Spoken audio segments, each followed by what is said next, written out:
rooms towards Ross Avenue. There would be a pool in front of you and then the rec center behind that. I'm good.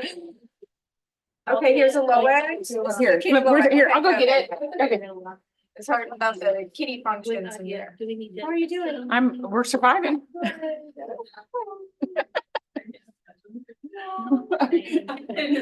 Together with two. Whenever you guys are ready. Okay. I'm turning off my phone, so it doesn't make noise.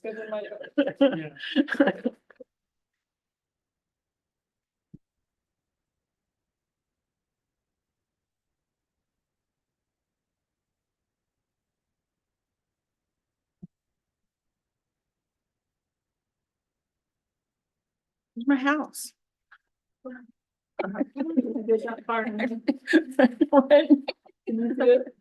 It's my house. That's why I'm so invested. This is where there's my home. Right.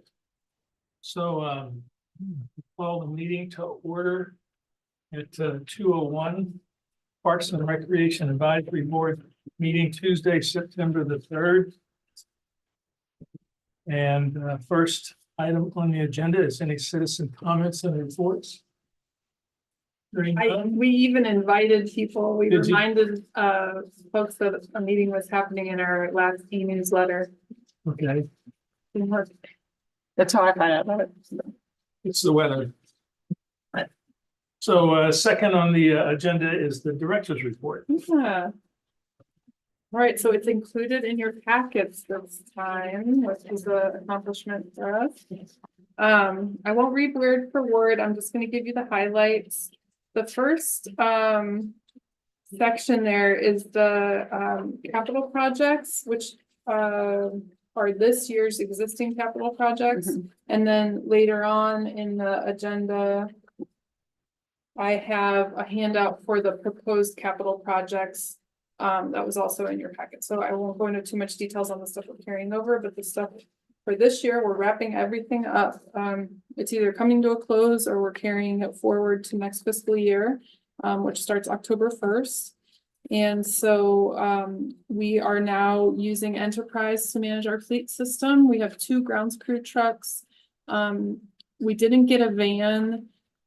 The availability of the type of van we want through Enterprise is tricky, and so we had one and then it got sold out from under us, and so we're still waiting on a second van for youth programming.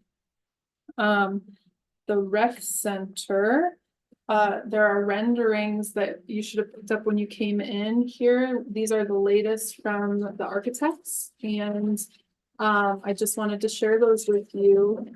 There's an overhead view of the location. So you'll see there's Ross Avenue and our existing swimming pool. The building falls between the two with additional parking planned for the front.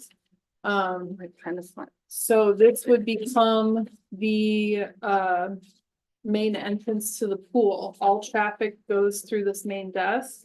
If you look further in the Are there floor different plan, ones? I'm trying to, I copied yours double-sided, so okay. it probably is on the, what I was showing you was probably on the back of the cover page. Yes. Yes, that's what I was showing you. And so Okay. that next page looks like this. It's the detailed floor plan of the interior. So if you follow that through, you would leave the parking lot, go to these front doors.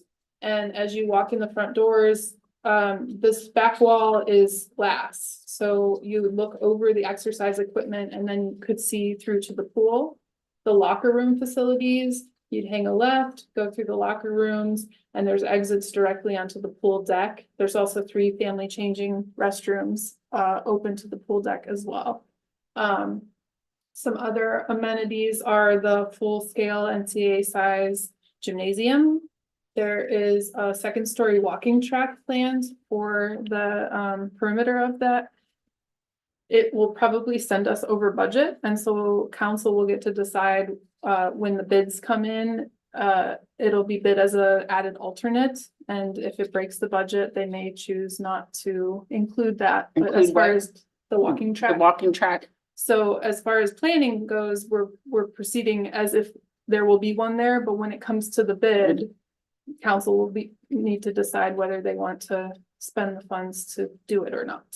And there, Everything else is one story. there are family changing rooms, not Yes, just girls and boys. those The back. 3 restrooms that open up to the pool, they're I'm trying, tiny on the pool side of the locker rooms. the three, Those are okay, family changing rooms. okay, So mom or dad could take the kids in Okay. and get everybody in their swimsuits Okay. or, you know, changed into clothes after swim lessons or whatever needs to happen there. Having a 2-year-old and a 10-month-old, I find those spaces extremely valuable.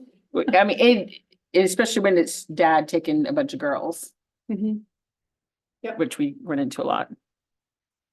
So the lifeguards will be just next to the locker rooms and they'll have access to the pool deck. The pool manager will have an office that overlooks the pool deck. And then south of that is the kitchen attached to multi-purpose rooms. So that's a space that can be divided into 3 smaller spaces or 1 large space, opens up to the pool deck as well. That's where youth programming is gonna occur. So after school care and summer camps could be housed in there as a large group activity space, that's not the gymnasium. So, that's where pickup and drop off will occur, snack, the bigger group activities, and then they can break up and they could go to the pool or the playground or the gym or, you know, wherever, but that'll be their primary like huddle space. The dark gray is a patio that's enclosed and shaded, and so it would act kind of like the portico at the school does currently, where there's a gated space to pick up and drop off and have kids waiting. There's also an extra traffic lane right there, so it's not in this pencil drawing, but the curb actually cuts in, so a school bus or parents lined up in cars can get out of the main flow in the Okay. parking lot. Just above that patio space is public restrooms. So you can actually blockade that hallway with a accordion gate or fire doors. I don't know exactly how it's gonna work, but they'll be able to lock that space down. So when youth programming is occurring, it's closed to the rest of the building. So, you know, average Joe coming in and working out gets to use the locker rooms and that's all public space, but with the kids, we have to keep that. Or Separate. we don't have to, but I wanted to keep it separate for security purposes. Big storage room, mechanical room, and then the child watch area, and it's called a teen game room, but I think it's gonna act more like a general lounge, like, I don't know that Specifically, it needs to be specifically for teens. Stephen with Brinkley Sergeant Langton is the rec center expert, and he said when you put teen on something, it acts like repellent, like teens are supposed to go there, and then it never works that way. So I think it's just gonna be like a game room lounge. And then the child watch is for drop-in childcare, less than 2 hours, parents on site. I talked with the health department about how the exemption works for that. So it's a new thing that we're gonna be taking on, and it may take a little bit of time to figure it out with staffing, but the capability will be there in the floor plan. Above that is all the administrative suite. So this is nature preserve offices, community program office, youth program office, my office, conference room, break and work room. There's a staff toilet in there. Above that is group exercise. That's yoga classes, dance classes, Zumba, picture of wood floor, mirrors on the wall, that type of space. And then more storage and mechanical across from the gymnasium. So then all of the other renderings are kind of just different angles of the exterior. They put in a little sport basketball court because we'll probably lose the one that we currently have. So they just moved it over. Knocking down the existing pool buildings are a part of this. Adding new shade, we're talking about cabanas that could be potentially rented. We have a huge demand for birthday parties, and so having multiple structures with tables and cabanas and shade would allow us to have different parties operating within pool hours of operation, or at the same time as other events, like you could have multiple birthday parties as long as the head count isn't exceeding what the guards can accommodate. So it makes this more versatile. And then later in the packet, you'll get a little bit better views of the exterior renderings right now. It's like every angle. So this is kind of the look I was looking for. The initial exterior renderings were very similar to this building, like just white stucco, very simple. So I asked them to add a little bit of natural elements so that we could represent that the nature preserve was going to be in there. I want it to be a one-stop shop. The main front desk is going to be visitor information for trails. It's going to be how you check into the pool. It's going to be how you check into a yoga class. The youth entry is going to be down at that patio, so that won't be going on in the main front desk, but almost everything else will. So I described it as health spa, nature preserve. So that's kind of what they came up with. I like it. There was a couple of different versions, and this is the one that kind of stuck out to David and I. I'm interested to hear. Well, I guess this isn't a discussion item, this is a report item. So if you have any feedback, we can put it on a future agenda item, or you can come and talk to me about anything.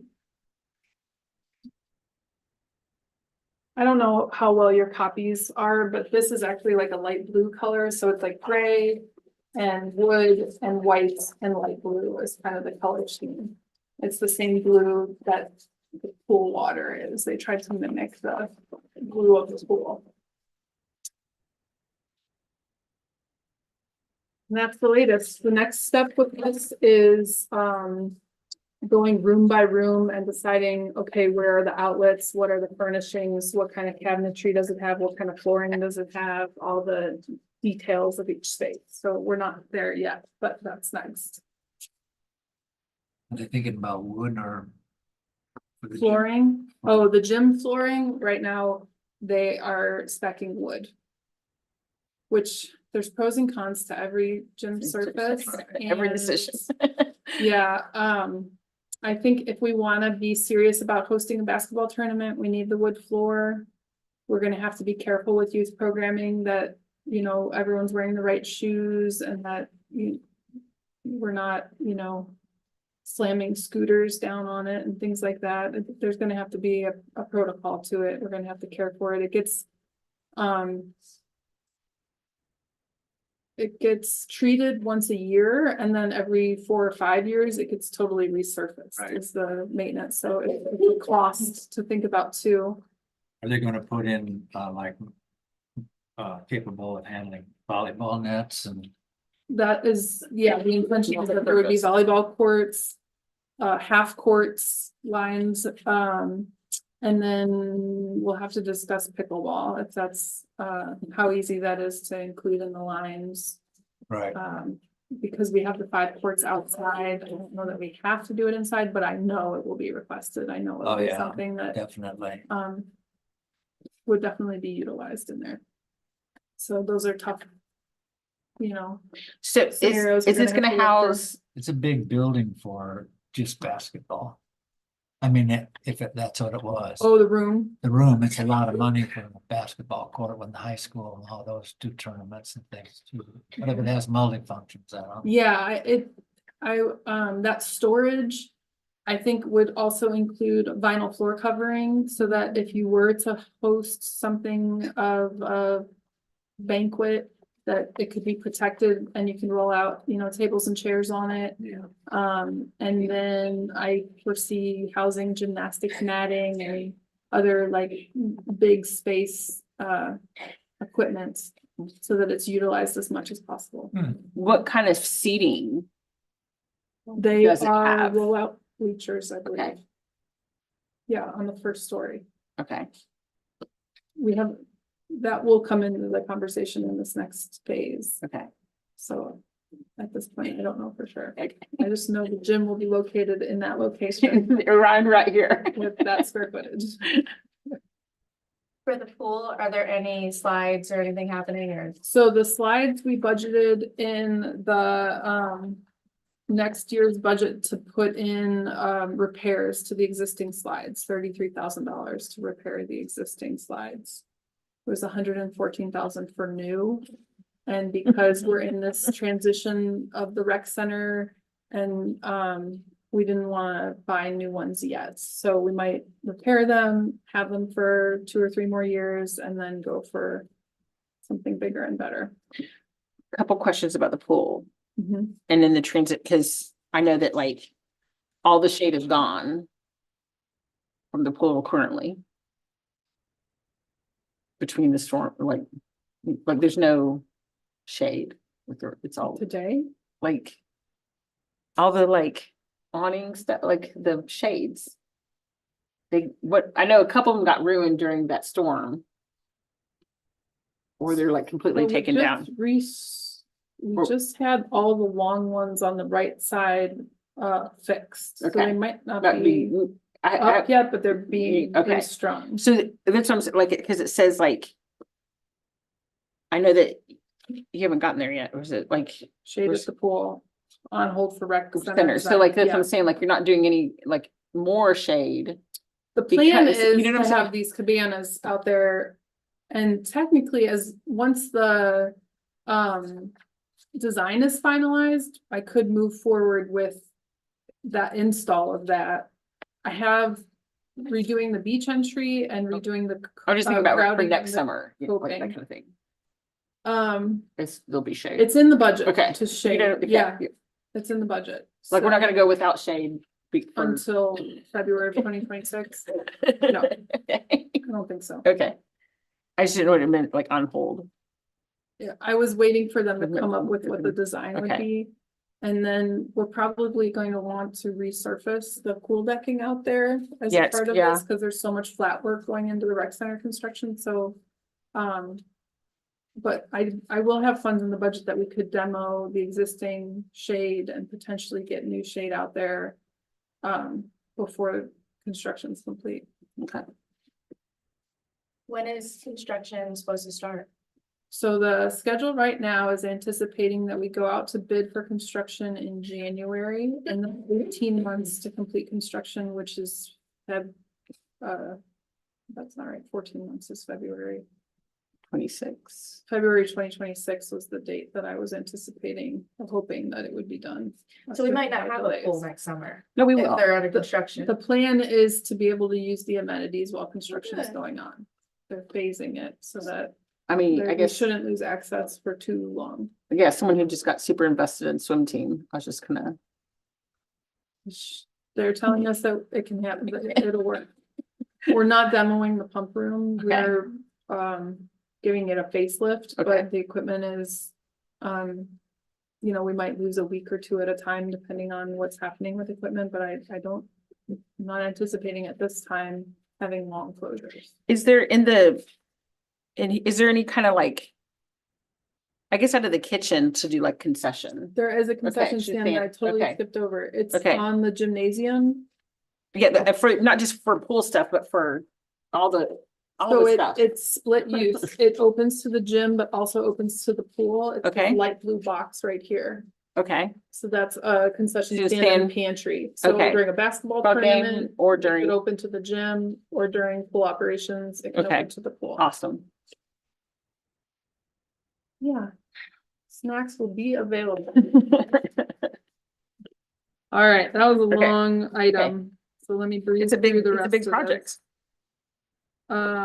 The grounds crew, we're putting in a temporary office building on the corner next to Balinese, between, and the Farley Boat Museum. So on that corner of Avenue C and Cutoff, there's an empty lot that the city owns. We're gonna put grounds crew there because the police station parking is going to get in the way of their current facility. And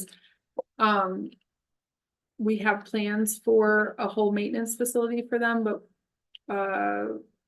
it won't it will probably be constructed around the time of the rec center, and so we need a place to put them in the meantime. So they're gonna, in October, move to a temporary office building, just on the corner there until their facility is completed. The safety netting, we finally figured out how we're doing that. So the net is supposed to arrive this week, and then we have a local contractor putting up poles and hanging the net for us, and that should be done by the end of this month. The Rotary Club is building a shade for the dog park. They're doing a wooden pergola for the big section of the dog park on the left-hand side. Kind of in the middle of the left-hand side, closest to the parking lot. And so we are ordering the lumber, and Mark Creighton is building it for us.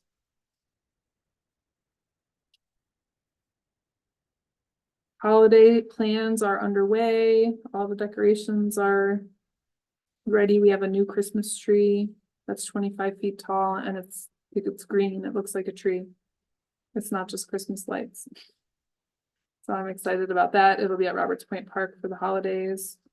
Old Town Square is underway. We have half of the parking lot.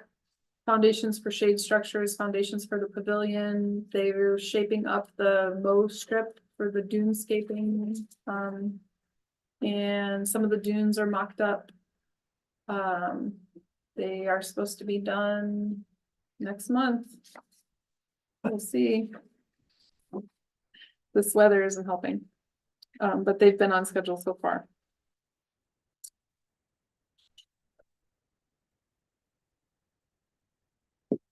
All right, the chamber and the city are working on wayfinding and signage. It's a citywide plan to improve all of our signage so that it's more identifiable.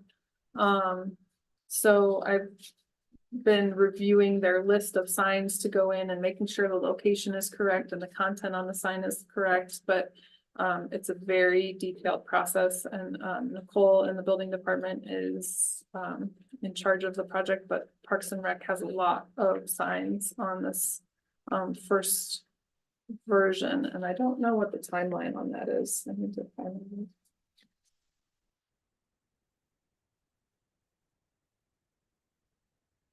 The playground is supposed to be complete the second week of January. I was hoping to have it for Christmas, but it doesn't look like that's gonna happen. And then we just encountered a little bit of a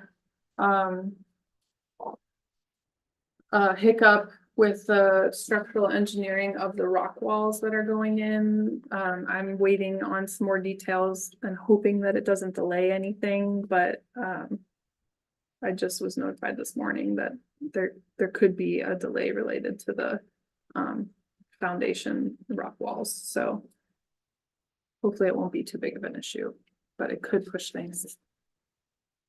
They haven't officially made that call yet, though. But Finland is shipping now. Is it Finland? Yeah, well, yeah, it's September, so yeah, they're back to work. Yeah. Community park. I'll go into the skate park, but I did put a rendering of what we could be looking at for added beginner skate park features across the sidewalk from where the skate park is between the pickleball courts and yeah, that 50 by 50 pad. Yeah. I don't know exactly if we're going to use that existing pad. There's some cracking going on and it's just kind of old. So I'm trying to figure out, I did 35,000 in the budget for next year. And so I'm trying to figure out what we can include within that budget. So this is just an example of what it could look like. But I'm open to ideas and would love input on that. And the idea of this is just the beginner. Yeah, That's the other well, one. there was two ways we could go. You could do a pump track or beginner skate features. There was a request for both of those, and we were kind of already like asking for a lot in this next year's budget, and so I did, it's one or the other. What's a Pump track, it's kind of like a BMX or mountain bike workout tool, and you can make a pretty tight track and it has all kinds of varying elevations and banks. And so you can do it in a small area, like in the area where that Pad is, concrete Yeah. pad is. And it's just something that's been requested by community members as an interest. Originally the skate park didn't allow bikes, and then they kind of specified you can have bikes, but they have to have plastic pegs. Because the metal pegs weren't, the park wasn't intended to withstand the pressure of the metal pegs on bikes like that. So offering a pump track, I can see the benefit of having a more bike focused amenity out there. But then I also have had requests from younger skaters that would appreciate smaller features that aren't as extreme as everything over in The with the big bowl and the size and scale of what's in our existing skate park. So I think that the beginner features is a good place to start for next year.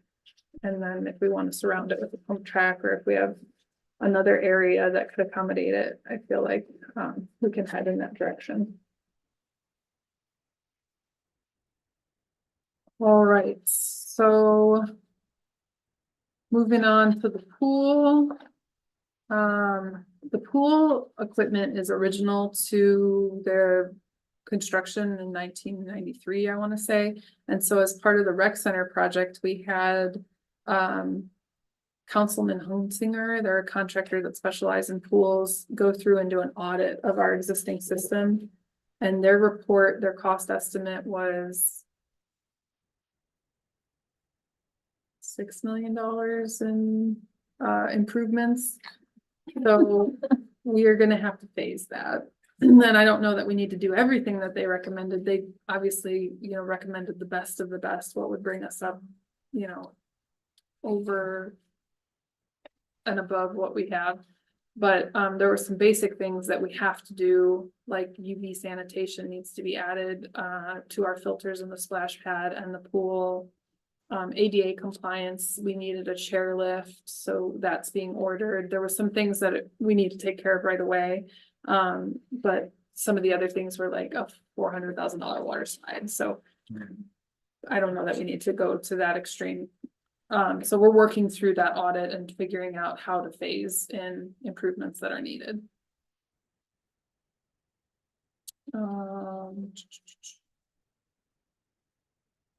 The Restore grant finally is ready to move forward, and so I'm having preliminary discussions on the contract. It's a $263,000 grant that we've been in talks with them, I think, since 2021.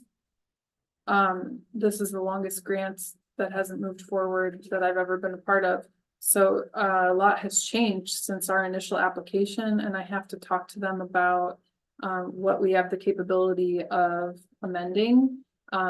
We came up with a whole, Port Street Park plan and have these renderings. And so I'd like to know if I can maybe put some of this funding towards amenities in that rendering, or if I have to stick with the original scope of work. Some of the stuff on the original scope has already been done. And so I just was contacted last week about that and need to figure out what we're capable of changing in that project.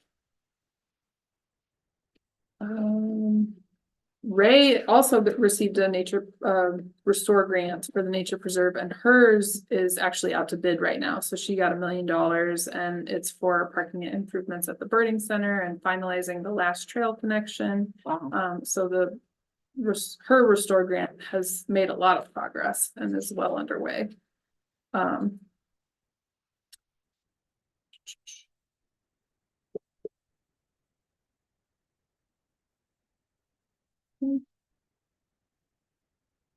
And that surfacing clay for Clay's Hill Trail, is that? Concrete. No, Was that your question? I don't know where the Clay's Hill Trail, what is designated as that. I haven't been able to figure that out. When you go to the end of Port Street, you're at the traffic circle. the pavilion, you're looking at the pavilion. Directly behind you, there's a small unpaved trail. It's just mowed grass. Oh, right it just now. goes up. That's And it what I goes was up and thinking, yeah. around the hill. Okay. So And it- they figured out a way, they're gonna remove the stairs on the first branch to the right, Okay, and they're gonna bring the trail down a little bit so the grade meets ADA compliance, and so Ah. that'll be ADA accessible to the top of the hill. A wheelchair will have to turn around and go back the way they came, because the stairs will still be on the far side okay. going down the loop. So a wheelchair would be able to go down the trail straight or up the trail to the right to the top of the hill, but there will be a staircase still on the opposite side of the loop, so they'll have to go track back instead of going all the way around. But that'll be a cement sidewalk.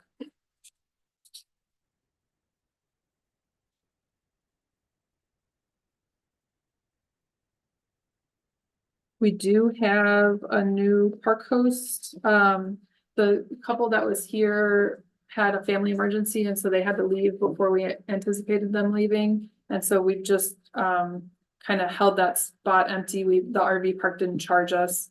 And then the term will start again in November with the new park host, reserve host. Surf Rescue has been doing wonderfully. They participated in, they hosted the regional competition here, and they took first place out of 3. Galveston and South Padre Cameron County came up and competed with them. And then South Padre hosted the national competition, and they went down there. And they did well. I think it was a learning experience, and I think it lit a fire. I think they're really excited to take on more of the craft sports. So nationally, Surf Rescue compete with dories and with surf skis, and so they got to see what everybody else around the country is doing, and it made them want to expand their skill sets in the sport competition of Surf Rescue. So they came back all excited, and I think that this is the second year in a row where we've been fully staffed all season long. So that's a huge accomplishment, and it's allowing the team to be able to grow and take on more things like this. So it's exciting to see the program growing and doing well. Youth programs is well staffed as well. This number 2 under youth programs says there's a wait list of 27. We were able to knock that down today and open up the program to more students. I needed to verify with the state that it was okay to take on more than 50, and they said that it was not a problem. So they called all the parents of those 27 kids today to All offer 27. them the space. Wow. Yeah. So But they're glad to hear that. we made some people happy today. Yeah. I feel bad for not having had it figured out at the beginning of the school year. I know it was very stressful for families, so better late than never, I guess. So now there's 70 plus people enrolled. Yeah, there is a I know caveat people don't to go it. every day. There's some kids that don't go every day. There's some kids that have never come. And a couple. And then there's like teachers' kids leave really quickly. They leave maybe 30 minutes into the They program. have need somewhere to go by when they finish Yeah, up. and so with the staffing that we have, we in our standard of care spell out a 1 to 20 students to a professional ratio, Mhm. and we are well exceeding that. I mean, they have 2 counselors for every group of kids, and at least I think we have 5 staff members over the age of 18. And so even if we didn't count any of our other staff and just had those 5 over 18-year-olds, we would be well exceeding the staff to student ratio. So we felt good about it. We talked through, transportation to the pool. We talked about the ages of the kids on the wait list, like what the group sizes are going to look like with those new students and everything. It wasn't like there was a bunch of second graders waiting on the wait list. It was very well spread out. And so we think it'll work just fine. Has there been any update on 4-year-olds? 4-year-olds, yeah, are not going to be allowed in the program. So that's one of the things I finally got to talk to the state last week. And so I had a lot of questions answered, but a 4-year-old program requires state licensing unless the school is providing the care. And so that's what's going on right now. There's some 4-year-olds that are staying with the school. And unless we went back to being state licensed, which I don't see us doing, we won't be allowed to accommodate the 4-year-olds, unfortunately. And that even, and so one of my other questions was moving the program to the rec center. What does that look like? What does that mean for us? And we wouldn't be able to have 4-year-olds there either. One of the tough standards in that age group is the state requires complete separation. So you can't have any mixing of the kids at all. You can't have a Makes it 4-year-old little with a 6-year-old. Program wants. Yeah, that I was kind of, I explained it, I said the school started taking them, so there's a need for it. I thought it was gonna be, because almost everything else I mentioned, they were like, oh yeah, no big deal, no problem. And that one, they were like, no, there's no exemption, there's no workaround for this. It's either you have state licensing or you're contracted by the school to offer TEA curriculum for 4-year-olds, so. I'm not saying never, but the answer for the state last week was we cannot do that.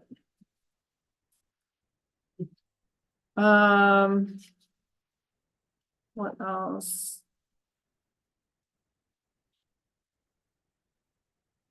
I'm gonna skip the summary of the programming and one thing that we're talking about that I don't know that it's in here. With the playground, I am short on landscaping. We under budgeted for what the landscape costs are gonna be. So I had the idea of doing a sponsor or adopt a tree program. There's 14 palm trees that are going in around that playground. They cost for a 10-foot Texas sable palm, it's about $1,500 a tree. Other tree programs that I've seen recommend asking more than what the tree is worth, so that if you have to replace it, you can replace it, and factoring in the care of it, trimming, irrigation, that type of thing. So I was looking at charging $2,500 to $3,000 for a tree, and then we looked at an example from San Antonio Hemisphere Park has a tree sponsorship program. It's that $7,000 for a tree there. And you get a QR code that gets put on the tree. And when you scan the QR code, you see who sponsored that tree and a little bio. And we had kind of been struggling with, well, if we did the same bronze plaques as we do on our benches, would they get stolen? How would we put them in front of the tree? Would we attach them to the tree? That didn't seem feasible. And so I kind of like the idea of these, they're just a little QR code screwed into the tree.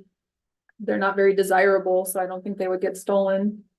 And then it would give 14 people or organizations opportunities to sponsor a tree and help me with my landscaping budget for the project. So I'm planning to move forward with that unless anyone has any grave opposition. Sound like a really good idea. I like it, yeah. You think people will pay $3,000 for their name on a tree or their business's name on a tree in a QR code format? See, I don't know about the QR. Don't they want the recognition? Well, so we could probably do a recognition sign out there that maybe lists all the people who have sponsored the tree. Can you do like a brick in front of the tree or something, like on the path? How do I, well, it's not a brick path, but I just didn't know how to prevent stuff from getting thrown in the ship channel. Or there's people in that park 24/7, and like our extension cords for the Christmas lights get stolen. It's just everything has to What be. about, I mean, that's the thing, like everything costs to. So the plaques, the bronze plaques cost about $100 each. When we put those on the benches, we charge for the bench, the cost of the bench, and the cost of the plaque. But how would you put the plaque?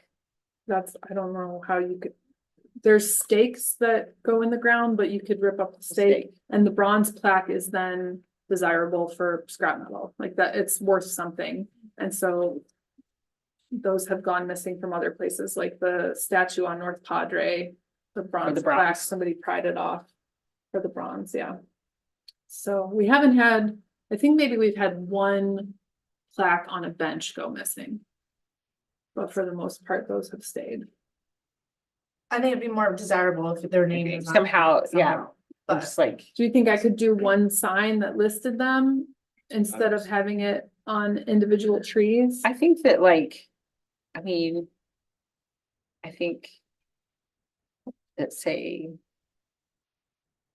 Beth Owens would be okay with the my mind board being so, you know what I'm saying? I'm thinking like, or like. On if it one was- sign altogether with other If people? if it was prominent, And then I have to be careful, I have to make sure it's okay to have a sign with business organizations listed and that I'm not breaking any rules about advertising on public property for commercial entities. I need to just run make that sure by that, I mean, legal and make sure I'm not breaking any rules. On the beach, I know it would be illegal because the GLO has a rule about advertising for businesses on the beach, you're- but I'm but I not mean- sure about in the park. a public park that, I think it would that's be owned by okay. the city would seem like it could. Like adopt a park, like, I would think that you could put a. Cause if you couldn't put a business, then people wouldn't do that. Do you know what I'm saying? Like, Mhm. Yeah. Well, in the San Antonio example, I know that is a city-owned park and there were businesses and individuals that Yeah. sponsored trees.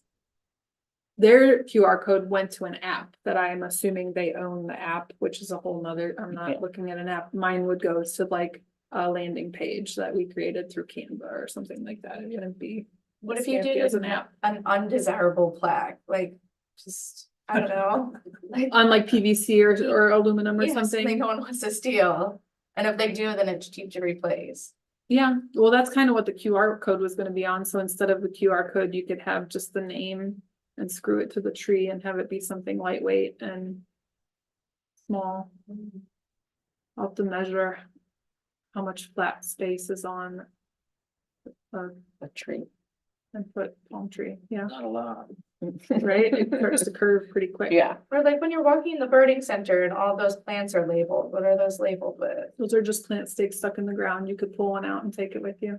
But no one does, right? Yeah, and those are on like a fiberglass. Yeah, we could do something like that, where it's not bronze. Just order backup. That's a good idea. Those are expensive, but not as expensive as a brass plaque, I don't think. Okay. So the fall visitor guide is attached as the back of the packet, and I think, we've got a ton of fun fall activities for Halloween. So please check those out. And that's my report. All right.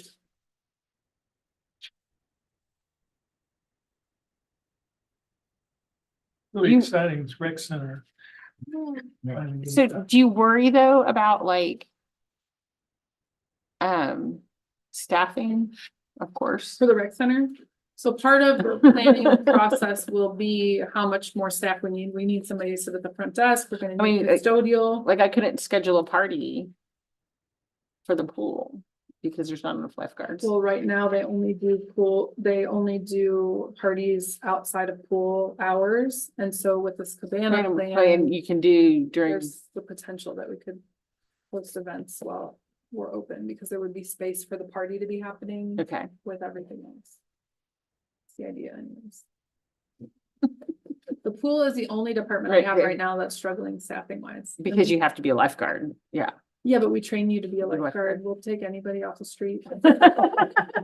Yeah. Can you swim? They have to swim. Yeah. That's the prerequisite. They take a swim test before they are brought on. And even if they're close to passing, like if we can work with them, we'll bring them on and we'll train them up.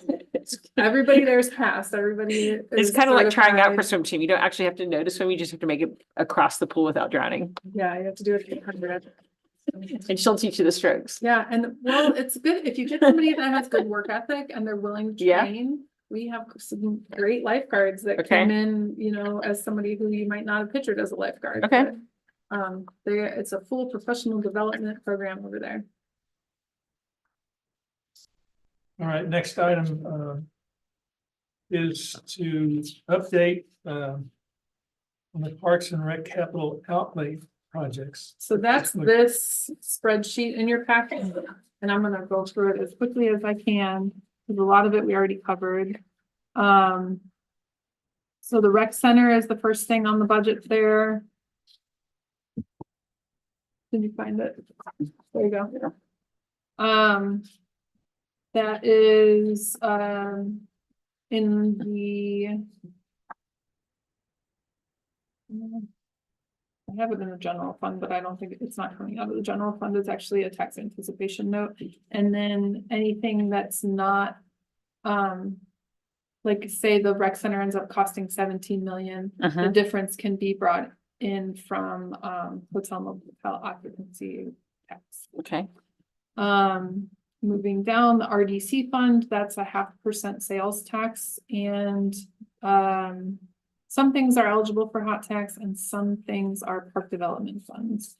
But there's grounds trucks that we already have. This is going from purchasing trucks to an annual lease, and so they're being budgeted annually now. That's why they're still there, even though we already have them.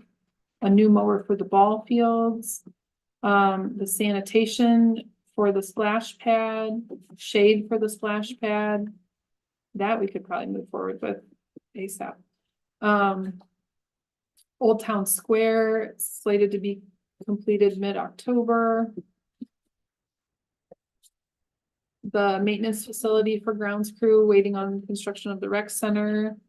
The construction and landscaping at Roberts Point Park is there. For the playground, sorry. That's mid-January. The fishing pier grant I talked about already. Charlie's Pasture Port Street Park design is, the renderings for along Port Street moving to engineering of those. There's planning funds in there. Swing set at the community. Is that going in? The swing? The swing set, yes, that is going to get installed at the same time as the Roberts Point Playground. Okay, So they're bringing it in the same shipment, and the installers will be here, and so it's saving us a little bit of money to put those two things together. It's gonna go right next to the existing baseball playground. There's a circle that's empty in the I know what sidewalk. you mean, but where the sidewalk goes on either. Right there, Okay. yeah. Restrooms for Old Town Square, I'm hoping they're doing a, renovation of the community center next year, and so I'm hoping that restrooms can be added on to that project. They'll be, accessible from the outside, and probably closed off from the inside so that you can't go into the restroom and then get to the rest of the community center. They would just be for if we're having an event in the park, say like a Sunset Sounds type thing where folks could use the restrooms, and we're having an addition to the community center prevents us from having to build a new structure that meets base flood elevation, because it would be like a restroom tower out there. It would not be practical, so I need it to be attached to the community center. Ball field repairs, that's just regular maintenance that we do every now and again to grind down the lip when we go from the infield to the outfield, so balls aren't bouncing up into players, and it's a safety precaution that we take. The safety netting, that is getting done this year, so that doesn't need to be in there. UV sanitation for the pool.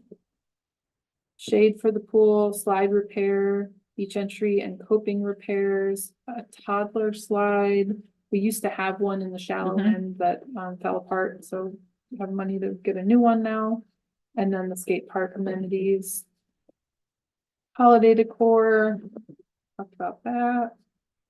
For the beach, they're doing some new rescue boards. Their facility is still on hold. We're waiting for more of the fire and EMS station to be complete before they can start construction over there, but the plans are done and there's money in the budget. So as soon as they tell us it's okay to go, that'll start to be completed. 2 new UTVs and jet ski. and 3 AEDs.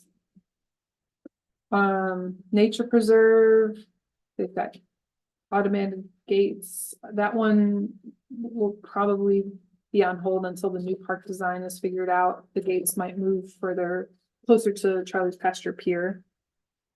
Depending on what they want access to look like. More design and permitting for the 33-acre piece of land by the water tower. That's supposed to be the paddle access park. There's funding for that. The driveway of Paradise Pond, we kind of share it with lawns and it's in need of repair, so paving that, and we always toss around putting in a rail fence or something to kind of divide what's our driveway versus what's the takeout window line. Cause at lunchtime you can't tell the difference, so we're looking at how to make it a little clearer, yeah. There's not an exact plan yet, but some improvement is definitely possible. Park host, mentioned that, restore grant, mentioned that. And then we've got some money for pepper tree removal. Some of that is gonna go into, the city just purchased the wetlands behind the IGA. And there's some brush and dead pepper trees standing on that property, so we're gonna clean that up. And then we're just gonna kind of maintain it as green space, mow and edge the sidewalk area until the city decides what exactly we want that piece to look like, but I'm very excited that, we have that You now. secured it? Yeah. One of the deed restrictions, I think, is that it has to be 75% park space, so.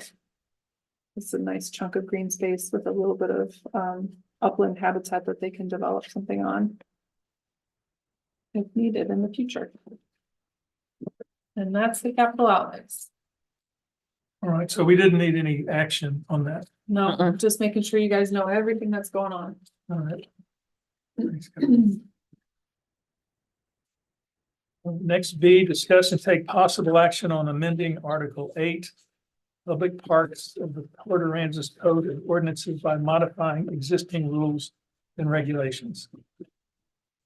So this is a complicated one. This is the parks rules as they are read in our ordinance. I'm asking the Parks Board to make recommendations on edits that we would then recommend to council. So we need to do the dirty work and wordsmith and make sure everything is included in here that needs to be, and then council is the one that actually changes an ordinance. So we're just making the recommendation to council if you decide to do that after this item. The way it's in the packet is as it reads. I have the track change version where we can just kind of go through and I've called out a bunch of areas where I feel like edits need to be made. And so I was thinking we could just kind of go read item by item, and I'll tell you when I think something needs to be changed, and you can either help me change it or just agree or disagree, or conversation can be had. Okay. So it starts out under section of public parks, Article 8. Generally, section 18.240. In general, all federal and state regulations and city ordinances apply in the park system. Any infrastructure of a duly adopted city rule constitutes a Class C misdemeanor and is punishable by law. That looks good to me. The city may engage in such activities and conduct and take such action as is reasonable in its discretion to maintain, improve, repair, operate, and police the park system. That is good. Interesting. So the version you are looking at has already been edited. That's what, okay. I thought this was as it reads currently, but there's changes. So there was a statement following this sentence that said the Brazilian pepper tree control and replacement plan will be monitored with reasonable accommodations made as needed. We took that out because we didn't feel like something as specific as the Brazilian pepper tree control plan was needed in that location. In the general. Yeah, that is more applicable to nature preserve.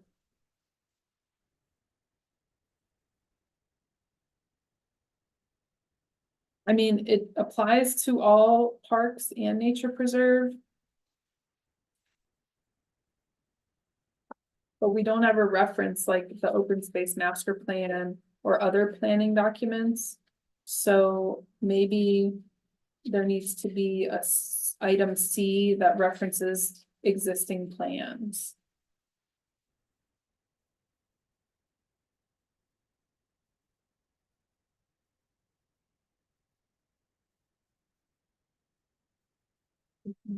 Master plan and there's like a pepper tree plan. And there's even a prescribed burn plan.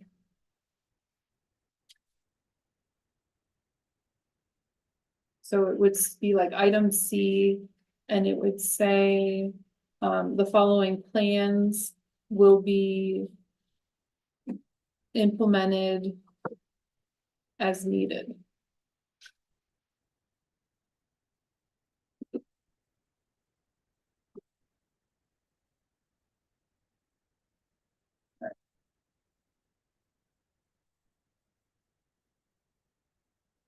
So then as you go down, the following facilities are designated as city parks, community park. There's a typo, comprised by the following facilities, fields and courts. We added pickleball there, baseball, soccer, volleyball, basketball, pickleball. Port Aransas community pool and skate park. We took out inline skate rink because that was converted to the pickleball courts. Walking and jogging paths and trails, playground, dog park, disc golf course, all of those were added. Those are new additions. The Port Aransas Nature Preserve, ecotourism, recreational areas, and areas noted as preserve. There's another typo. Remove or sites are comprised by the following facilities. Nature Preserve at Charlie's Pasture North and South entrances, Leona Bell Turnbull Birding Center, Joan and Scott Holt Paradise Pond, and Wetland Park.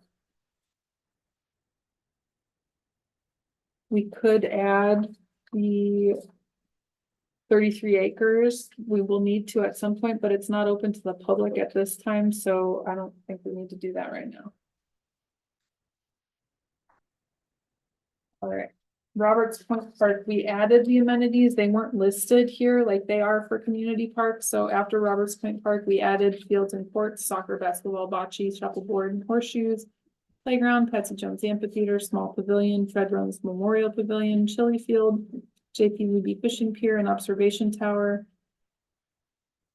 That's not the JP Luby observation tower. That needs to be its own. H. The observation tower has a different namesake, so we can add that in.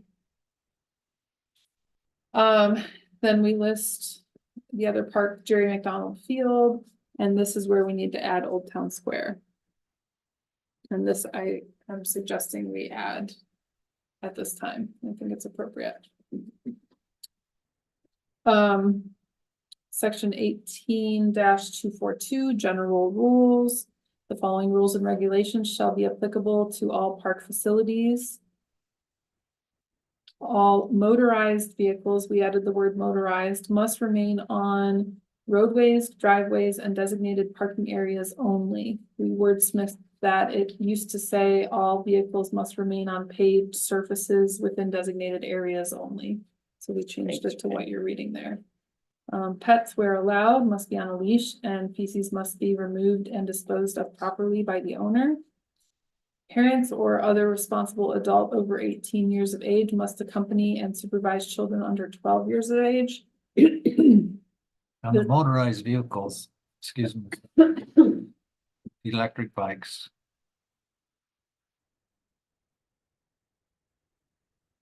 My understanding, this has been discussed a lot. They are considered a motorized vehicle when they have their electric motor on them.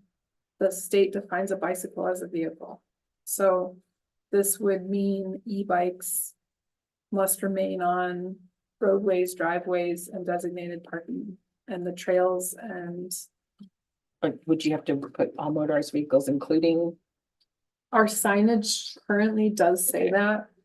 Let me see if it's discussed someplace else. I think there's a prohibition section that might get into more detail.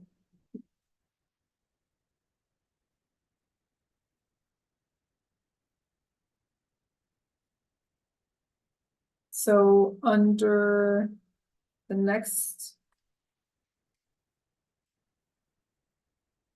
section 18-243 prohibitions. An item was added, electric or motorized bicycles and tricycles on trails and boardwalks would be prohibited. It's really tricky because there's a ton of people that have them now. It's Right. getting people out in the nature preserve and I don't want to prohibit that. But our trails were not designed for them and so they go at a higher speed and they produce more wear and tear on the granite gravel. So ideally, I don't know, we've gone back and forth on this one a lot.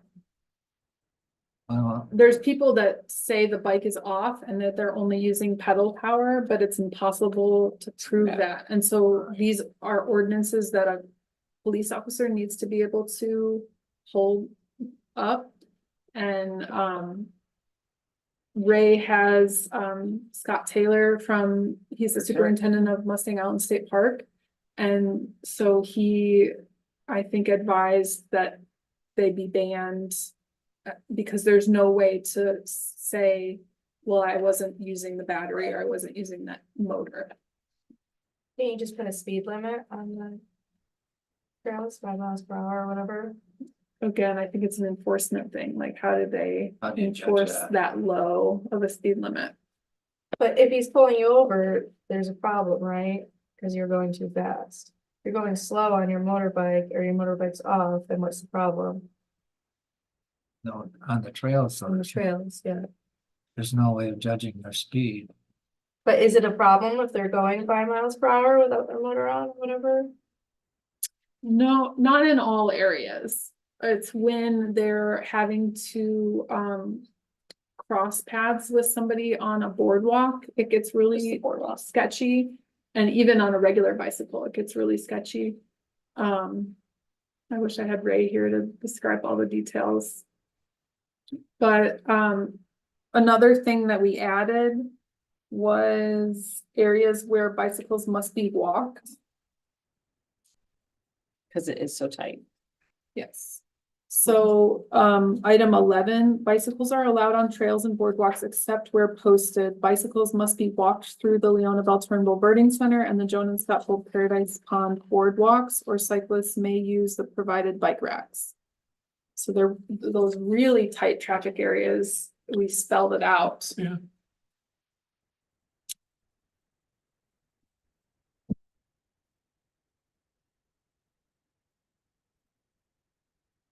Somebody's got to get control of the electric bikes because all those kids, middle school kids riding them to school and stuff is crazy down our roads. That's how finding this. Now we need to make a public comment at city council. That's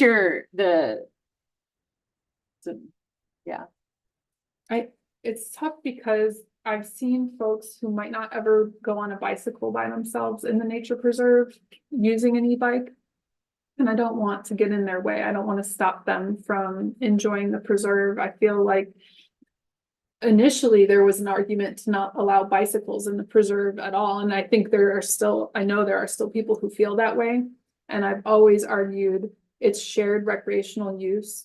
To me, the most important thing about the nature preserve is folks who wouldn't normally practice conservation or normally have an opinion about protecting wetlands or birds, have an opportunity to go out there and form that connection. And so I don't want to stand in anybody's way of going out and enjoying the nature preserve, whether they're out there with a birding scope and a camera or an e-bike and, you know, their family. And so I just don't know how to allow them to where it isn't problematic.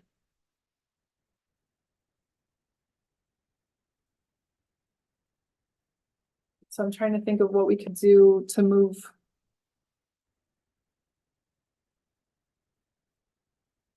I mean, how do you guys feel? Obviously, you would like to see them, I don't out own there. one, but I like the idea of people getting out, and I know Using many them. families that take their kids on rides through there, and I have a regular bike, I'm always doing that loop. Yeah. It's beautiful. yes, And it's impossible to walk, especially if you have kids, it's too hot, it's too long. So I personally am for them, but yeah, turn your motor off or go slow. You've established some, you know, kind of a baseline with the bikes when you're asking folks to get off their bike at the birding center, mhm, and Paradise Pond, right? So, and it's not honor system based on, I mean, here's the rule and please follow the rule, because you're not gonna have police out there, you know, patrolling those trails. no, typically what happens is, somebody who's, we will have the preserve hosts out there, which Yes. is new, and they are in an educational role solely, so they see somebody on an e-bike and say, hey, e-bikes aren't allowed, and then the e-bike says, thanks for letting us know, and keeps going right past them. Sure, And so far, there's been folks who are in the nature preserve a lot, they'll call dispatch and say, hey, so-and-so's out here with a fishing pole, or so-and-so's with an e-bike. And then if a police officer is available, which is not all the time, they will try and meet them wherever they parked. So they try and get to a parking spot where that person's gonna end up, so that they can either warn them or issue them a citation, which is very infrequent. so if you had, and I ride my bike on the trail also.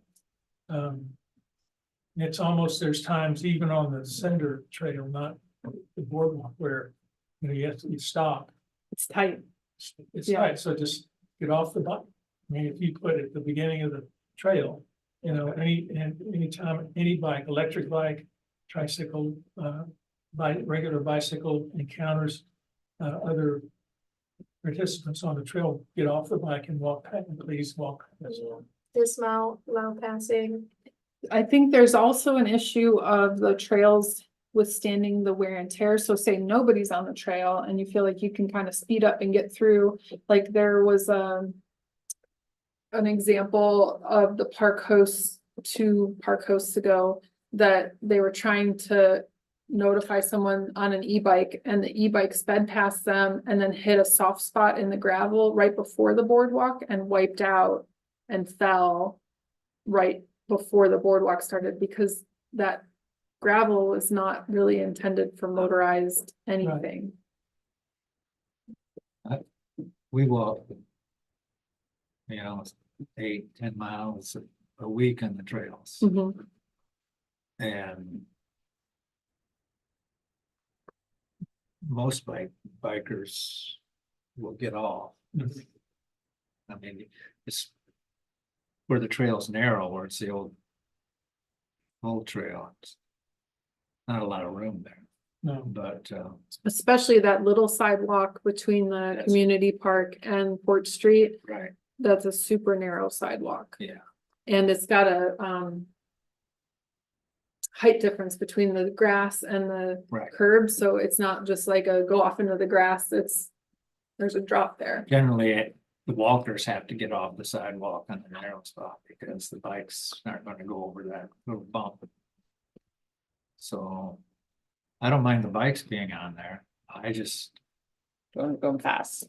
I know I can go fast. I feel like for the sake of this exercise, the nature preserve has requested that e-bikes not be allowed on the trails, and they have their own board discussing that, and so we may default to the preference of the nature preserve board on this one, because they've got a group of folks, you know, advocating for that. It seems like there's a lot of work that's been done to connect all the parks to make it. Do you know what I'm saying? When, you know, Well, you can bike, that's what I'm the saying. motorized bike is the issue. And the thing is, I mean, yeah, I mean, I agree, like, it is out of control, so, but like. We had an e-bike. We sold our, but like, it wasn't like, we would use it. I think the majority of people do use it. If they're, you know, like, they don't use it motorized on the trail. Does it, So, cause it's also like, I mean, I guess what I'm saying is like, they're rented a lot too in town. yes. And you're a vacationer and you're going, you know, using our connected trail system on your, you know, but then yes, I mean, if we just let people know, hey, here is not, we can't use the E part on this Someone had section. pointed out, like, you can take some batteries out of an e-bike, and so there was someone that had like their battery in their basket or something like that, but I don't think all e-bikes No, can but be disabled like that. I think, I guess what I'm getting at is like most of the people that would use that are here on vacation, you know, say they're on vacation, they rent an e-bike. That I think those people doing that kind of activity would respect. Oh, I feel the opposite. You The really? visitors, you're on vacation, you're not stopping to read a sign, you're cruising on through. In the nature trails? Yeah, the people that go back there, I feel like, yeah, aren't bachelorette parties. Their grandma. I mean, no, there's definitely that group, but they're really staying on just riding around town. But I mean, I don't like, I would say that my husband, my husband was doing the e-bike on back there. Once he found out, he stopped. Kids. Once he was Someone after educated, he him stopped. deciding- But I mean, I'll be honest, he was doing it and then he found out that he wasn't supposed to and he stopped. But we, I wish there was a way to just have a caveat, like, you have to be pedaling. And I don't know enough, Okay. Scott's not Yeah. here to discuss the legality of it, so I feel like there was a reason why they didn't do it that way. So really, let me keep going through our Okay. process. I'm gonna star this e-bike item. And let's see if we can get through the rest of it and see if that's the only issue that is outstanding. Okay, so I was at section 18.242 general rules. And the first one reads, all motorized vehicles must Mhm. remain on roadways, driveways, and designated parking areas only. So I think we all agree Mhm. with that, with the exclusion that. Well, I think it's still. I think it's okay to have that there. Nothing changed with the pet one, nothing changed with parents. Number 4, visitors must stay on designated trails posted and provided for use. The addition of visitors cannot walk off trail at Port Aransas Nature Preserve sites was added. And then the rest stays the same. Number 5 stays the same. Number 6. So this one's a one I'd like to discuss with you. So smoking of tobacco products except in areas designated by city staff is prohibited. And in those areas, proper disposal in a trash can or specific container for tobacco products is required. It used to say, it's prohibited, and in those areas, if containers for disposal of tobacco products are provided, they must be used. So that left a caveat that you could just throw your cigarette butts on the ground. So this part that talks about areas designated by city staff, I am not aware of any smoking areas that are designated anywhere. We do provide cigarette butlers, well, Keep Ordinance is Beautiful provides cigarette butlers, and so by the existence of a container, one could assume that Smoking is in allowed. that area is allowed. That is what pushed us to move the cigarette butler, it's called the sidewalk butler. The sidewalk butler that was next to the playground at the community park, we moved it to the parking lot so that we weren't indicating you should be smoking by the playground. Didn't we talk about just allowing it in parking lot areas, not in? So if we are gonna do that, this is where we need to change it. The smoking of tobacco products except in parking areas is prohibited. And in those areas, disposal in a trash can or specific container for tobacco products is required. So instead of designated areas, we would say parking areas.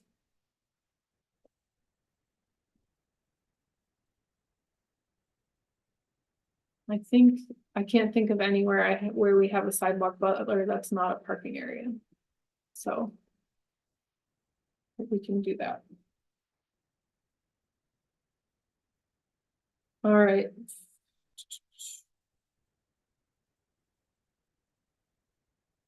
I added number 8, organized groups such as camps, recreation programs. I added the word school field trips. And families consisting of more than 20 people must make a reservation with the Parks Department prior to visiting. We get a lot of field trips where we're just out there and the school bus is there and I'm like, man, I wish we would have known you would have been here because then we could have offered you educational programming or we would have reserved the pavilion for you so I'm just trying to encourage folks to reach out to us before they come with large groups. Number 10, we added the word. No, we didn't. Number 10 stayed the same. Just fact changes. So 11 is the e-bike thing.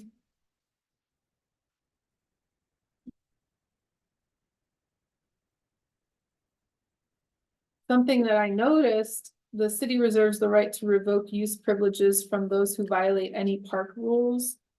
We have never enforced that. I don't even know how we would enforce it. So that's kind of an interesting thing where in the past, if somebody's violated a rule, we tell the police and the police issue a citation. But there's never been like a banning of an individual. We have expelled people from our programming, like youth programming. If there's a behavioral issue that reoccurs, we've issued an expulsion. In 3 months, they're allowed to petition to be reinstated. But I don't even know how we would enforce a ban on someone. Like, so say we caught somebody, vandalizing something. They would be issued a citation, but then I guess I could push further for the judge to say you're no longer allowed to use our facilities or programming. I don't know. I guess it's fine to keep in there in case, and I'll find out more about how to do that if necessary. I'd definitely keep it in. I mean, you might have a group that Roberts Point Park. We had a really interesting group actually run through the wetlands naked. There's like a naked running group. So they were breaking a few rules. Yeah. Was there more than 20? But didn't contact me ahead of time. They took their clothes off. I don't know, more power to them. All right, so let's keep it moving. Okay, so. 11, so number. I'm lost. I'm on the wrong sections.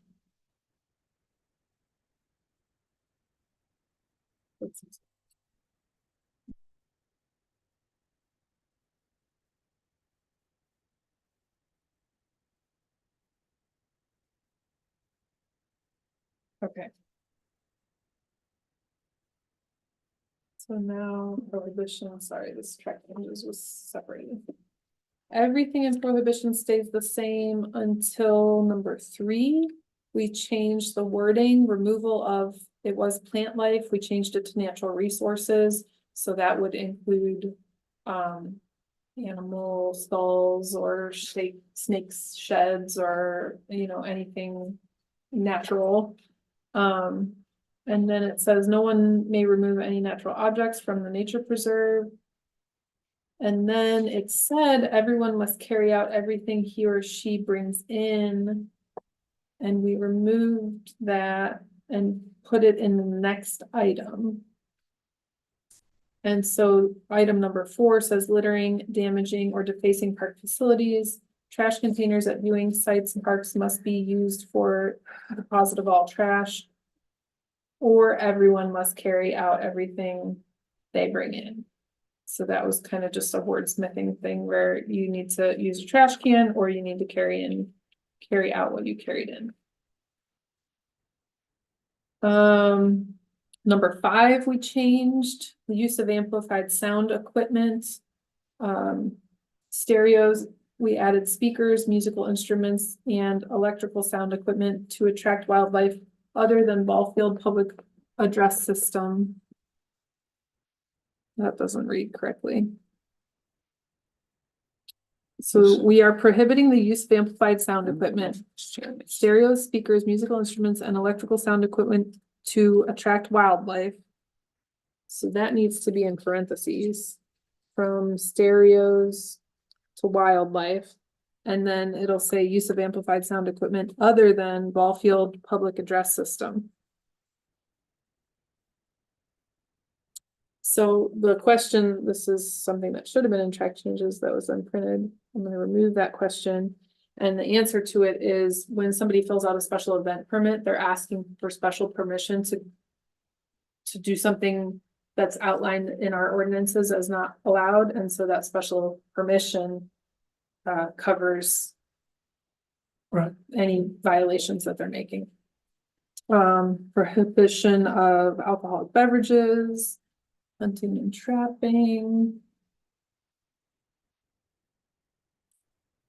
Okay, so 8, bicycles, skateboards, or skates in the bathhouse, picnic shelter area, playground area, or the Leona Bell Turnbull Birding Center and Joan and Scott Holt Paradise Pond boardwalks. So that's just reinforcing that item 11. And then this is where they added electric or motorized bicycles and tricycles on trails and boardwalks.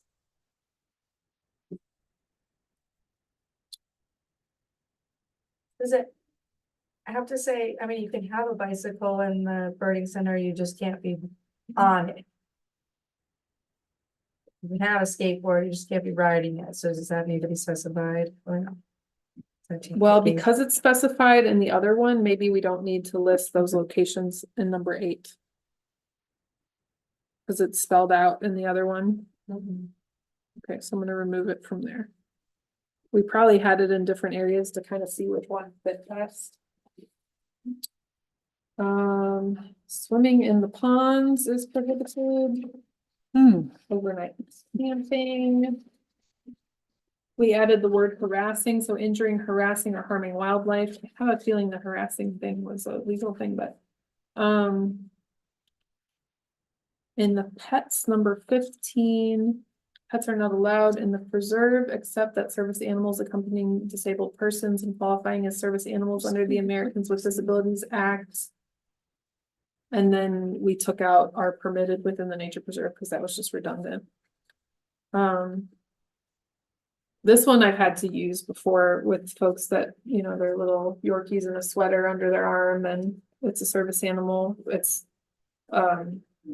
We're saying a trained service animal that is an ADA trained animal for a specific medical skill set. So whether it's detecting seizures or it's a seeing eye dog or, it's been trained to be a service animal, not an emotional support animal. So that's why that one's Don't important. they to have us. a special harness or something. It They can buy yeah. one. Well, so that's the thing, you can buy them on Amazon now, so the little You can- Yorkie you might can- have a vest you can- on, the only but thing that you can thing add- hasn't been trained to do You can, anything. you can ask them, what has this animal been trained, what task or job has this animal been trained to do? Because we obviously have the problem at the restaurants.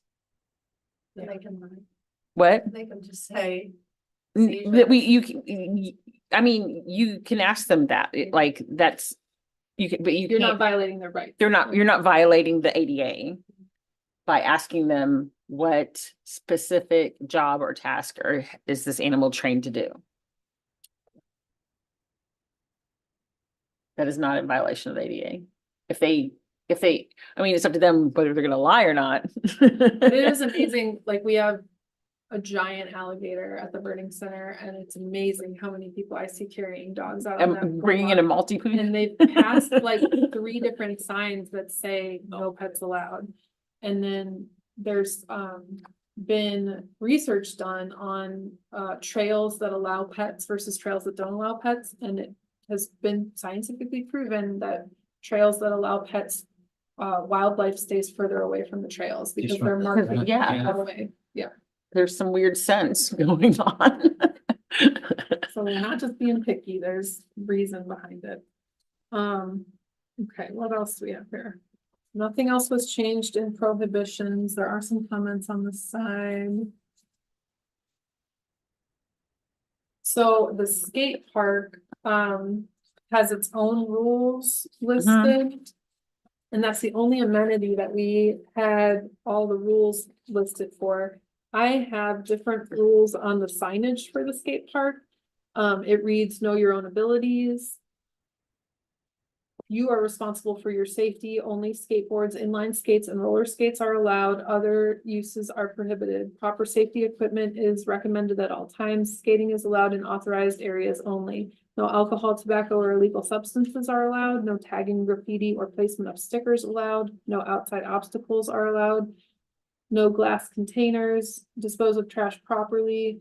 All other park rules and ordinances apply. Those who break any park rules may have their use privileges revoked by the city of Port Aransas. Have fun, be safe, and respect your fellow skaters. That's on the board outside. It's either that, it might be on our website, that verbiage may come right from our website. And no scooters. Only skateboards, inline skates, and roller skates are allowed. So this is the verbiage on the website. The sign says everything, no, well, the sign allows scooters Yes. and bikes with plastic pegs. So we have 3 different places where there are rules and they are all not the same. Yeah. So I think what I would recommend is that the signage that's out there, the verbiage on that sign match this Reflect that, section. or- And the website verbiage go away. Or match. There's also a legal.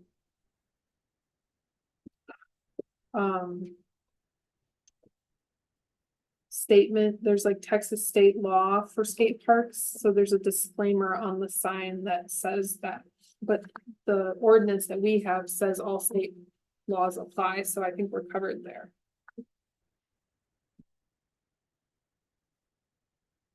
So the other rules that we don't have included in this would be the dog park rules and the pickleball rules. So I'm suggesting that we add items 21 to be dog park.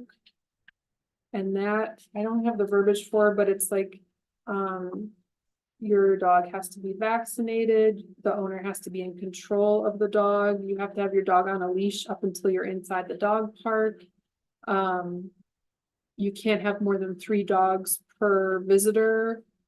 It would match what I have on the sign out there as well. And then 22, the pickleball rules. The ones here, though, are only enforceable on the ordinance. So I mean, these are part of the ordinance, so if the sign differs from the ordinance, from the we couldn't issue a citation, so that's what I'm saying, Thank- I'd like Them to take the match. verbiage from the sign and put it in here so that it is enforceable. Okay. And I apologize, I don't have the wording of those. The pickleball. I can tell you what they're, I can access them right here though.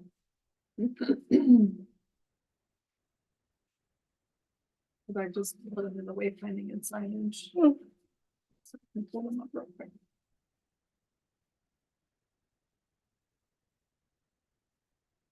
All right, dog park rules.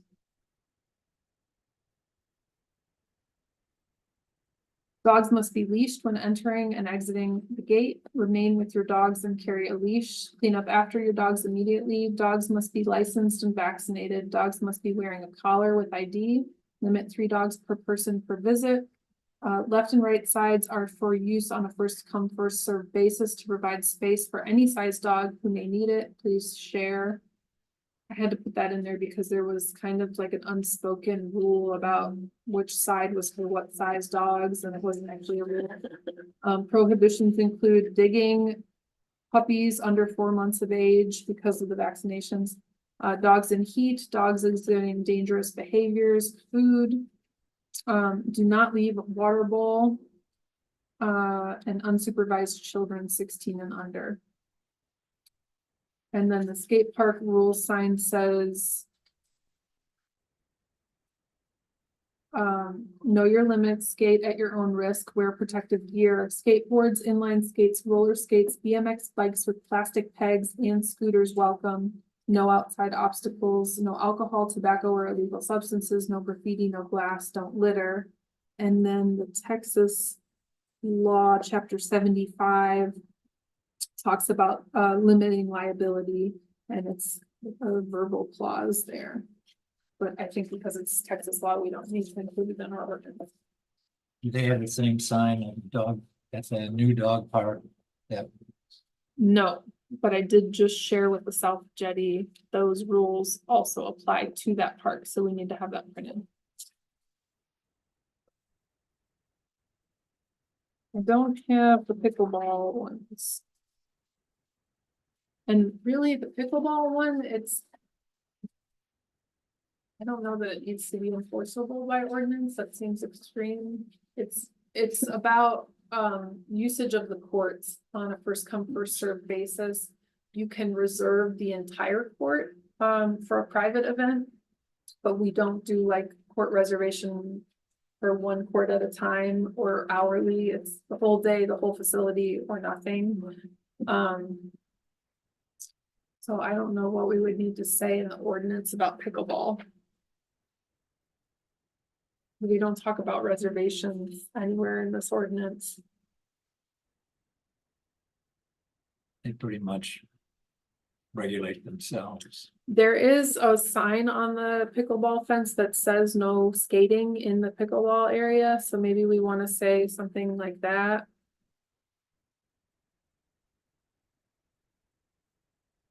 No no.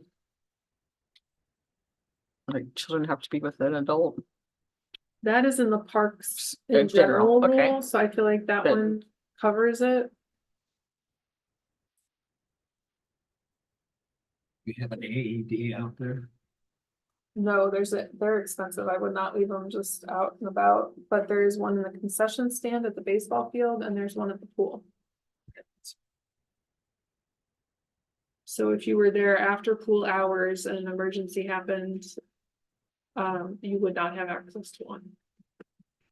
Unless you knew how to get into the concession stand. They do make cases where you break the glass to access one. But they're very expensive. They're like over $3,000 a piece. It's risky to leave it out.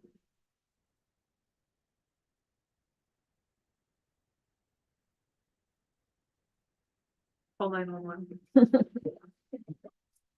No, I better not go.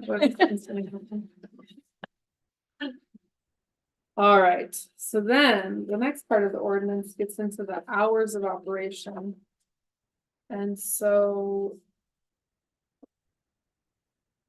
it gets complicated. This is specifically talking about the community park and I know why it's detailed because it's right next to a neighborhood. And so it's saying the community parks hours are from 8 AM to 10 PM daily. The jogging track, which is the sidewalk that goes around the baseball fields, they open at 6 AM.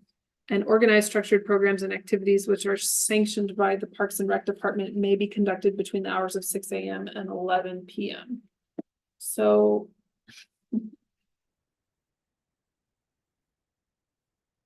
I think the organized structured programs and activities sanctioned by the city, that falls under our special event permit. Again, and our programs, we've been filling out special event permits, even though it's our own department. Say that again. So. You know how I was saying with all those prohibitions, like you can't have alcohol in a park, Right. but if you fill out the special event permit and you say, we're gonna serve alcohol and we're gonna provide security, then we allow it. Right. So I don't know that we need to say organized structured programs and activities They're already sanctioned. getting the permission to do Right, something so- out of the, For that, to me, we would just fill out a special event permit and say, you know, we wanna operate outside the hours of operation, or we want to.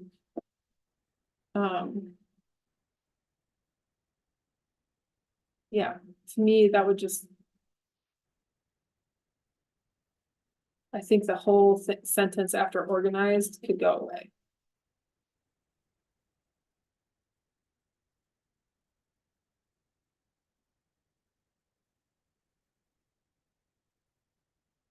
I know we're probably, the park, it's the community park itself. Is that gonna change with the rec center? I don't see the rec center being open later than 11 PM. No, but people would work out before 8 AM. Yes, I would hope, I would hope it would be available for people to work out, city employees before they go to work. But the park being open on different hours is different than the rec center. so I guess the issues would be, so if a pickleball player wants to come and It's- play at 7 AM. Yeah, which right now I would want to do that because it's so hot. Does the neighborhood get impacted by that? Do they hear the pickleball players or the pickup basketball players or? the As someone skate who park? lives the closest to this park than anybody is, it's not the morning, It's the evening. it's the it's the evening. Like we've had to, like, at 10 PM, I'm like, okay, I know, because, and I hate that for like the kids that there's not much to do, but they're all like jamming a boombox At the basketball at the court? basketball court and being super loud. And I'm like, That's good, they're moving it. Or you must be happy about that. well, it's gonna be there. It's still right there. Oh, is it? I thought they were moving it It'll be a little bit. It's further like, away. it's just that's fine. further. Well, they shouldn't be doing it past 10 PM according to our ordinance. According to the So ordinance. if you're hearing that after 10 PM, you're fully within rights to call the non-emergency number You do. and a police officer can come over. And does it work? Does the music stop after that? There has only been 2 occasions that it got rough as far as like, The cop left and they turned it back on. oh yeah, Yeah. that's pretty much what happens. But and so that's the thing, like, but if someone's going out to be using the park at 7 AM, they're walking, Yeah. they're, having a more peaceful time. So what if we changed community park hours from 6 AM to 10 PM? And That's then fine. got rid Yeah, of this. I've jogging never track. been woken up by by crazy joggers. So then that is interesting. So the nature preserve hours operate based on sunrise and Yes, sunset. yes. And you can access the nature preserve through the community park. So It is seems there like it would ever a make sense time to have it where the same. an hour before sunrise? Cause that's how it reads. Number 4, which really will turn into number 3. Port Aransas Nature Preserve sites 1 hour before dawn to 1 hour past dusk 7 days a week as the nature preserve hours.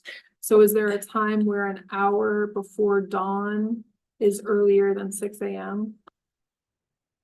I guess the question is like, so like the basketball court and the pickleball courts and all the, in the new, in the rec center, that's gonna be accessible at all times. It's not just, it's not Well, like it'll going to probably the have pool. hours. It'll be like 6 AM to 8 But PM is there or like a fence something. around it? Like you'll be able to just, Just get what I'm around the saying? pool, probably not around the basket. that's what I'm saying, like just. It's really like, yeah, I mean, the pool's closed, the rec center. But the basketball court is open at all times. So if someone started to play basketball at 6 AM, that would be problematic. I mean, personally, no, but like I know there's other neighbors that might be yes.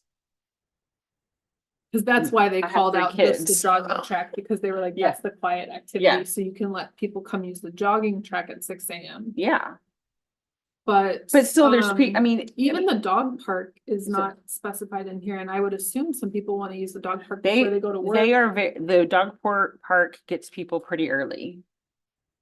Also because of the heat, I mean. They're. They're taking, I mean, that's fine, they're coming at 7 AM to do the dog park. And but again, I mean, I'm not making rules, but me personally, come in the morning, I'm already up, but that may not be the neighbor next to me. Right. Yeah. Somebody who works at a That might be the restaurant. opposite, Yeah. whereas, Well, so if you thought about. I So that mean, we the need to- Dog park yeah. is not a quiet activity though, because the dogs are barking, so I was. but it's on the thinking you way could other call out side. Far away as you It's- can. Dog park, walking path. Pickleball. I know some people It's- don't like the noise. Disc golf. Believe it or not, there's been some early disc golfers. Well, that's what I'm thinking. Can we list the activities that are quieter? And then say. I'm just brainstorming here. Basketball, I've never heard anything, and I'm awake in the morning, I'd hear it. It's really just the nighttime activities after, like, again, I could be wrong, but I mean, I've never been like, it's oh, what are hard to they? get rowdy at 6 AM. I've never been like, oh, what are they doing outside? Whereas I'll look, I mean, you can hear baseball games at night. City's noise ordinance. I wanna say is. 6 AM to 11 PM. And again, it's not like it's crazy, but I mean, nothing's ever happened in the morning that has ever caused my attention, but I'm just like, at nighttime, we're like, what are they doing out there? What are they doing out there? Can't the lights be controlled so that the court isn't lit? No, they're AEP lights. They're not athletic lights, so Right. it's just a street light. Okay,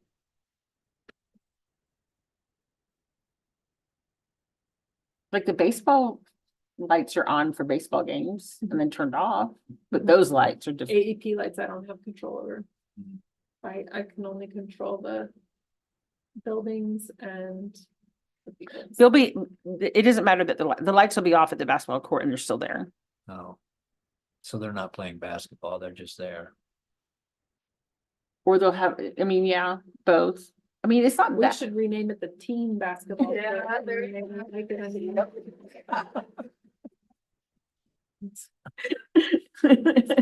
It's just, it's No, I'm, been deemed the cool place to hang out. but I'm glad people are, like using it, but it's just like, but then, yeah, when it gets close to 11, I'm just like, okay, I'm done.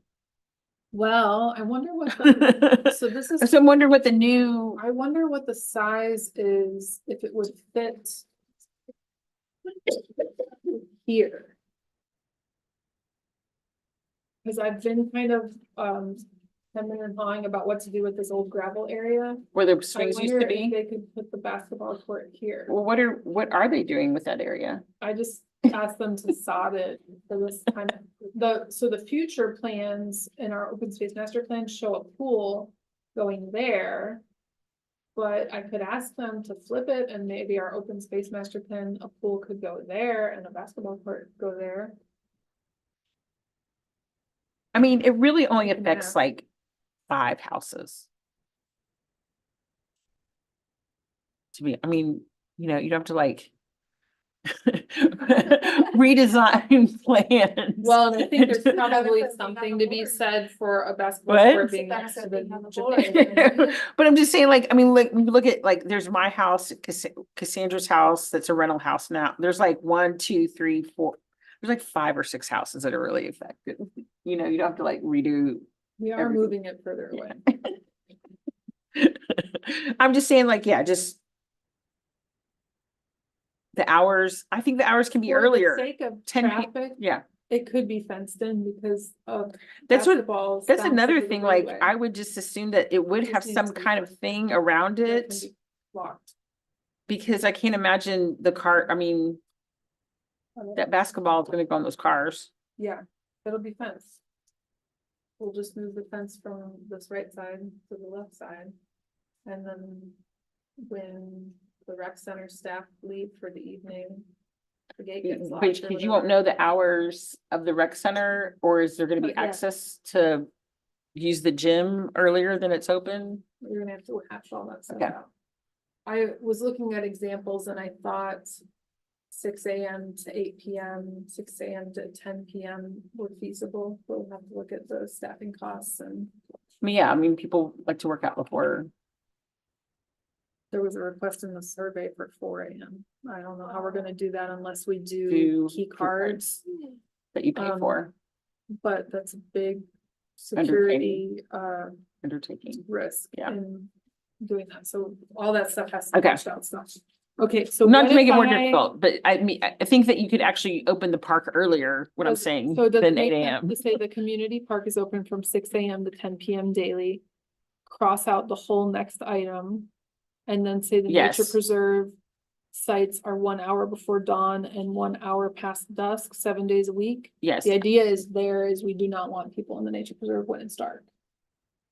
We just want yes, daylight. but I'm saying, yes, make it simpler, just it's open from 6 to 10. All right, and so then Roberts Point Park is not listed. Because it's just, But I Interesting. think we should maybe say that, Roberts Point Park is open 24/7 because we It list is. everything else. And then what are the other parks? Old Town Square. Are we gonna have hours of operation at that location? And if so, what should they be? 6 AM to 10 PM? unless there's some, probably. Yes, There's a parking area there that. Like if you're going over to Tortugas and sitting at the bar, technically you could park there. Later than 10 PM. So would it just be if you're in the green space? Or do we have it like Roberts Point where it's any hours you can be there? it's all open, right? There's 2 shade structures in the pavilion. That's like got 3 sides on it. So. At Roberts, the way we handle if somebody is staying, it's falls under the no camping ordinance. Like you can't sleep out there, have all your stuff out there. It's kind of obvious if somebody's fishing versus if somebody's sleeping. So if there was like a homeless person hanging out in one of the shelters. Through the night, officer would be able to come in and say, you can't There's camp no here. overnight, I mean, you could either hours or no overnight. You know, work that. It's semi, it does, neighbor a residential area. I believe that they're short-term rented. So it's a little different than Isla Vista being next to the community park.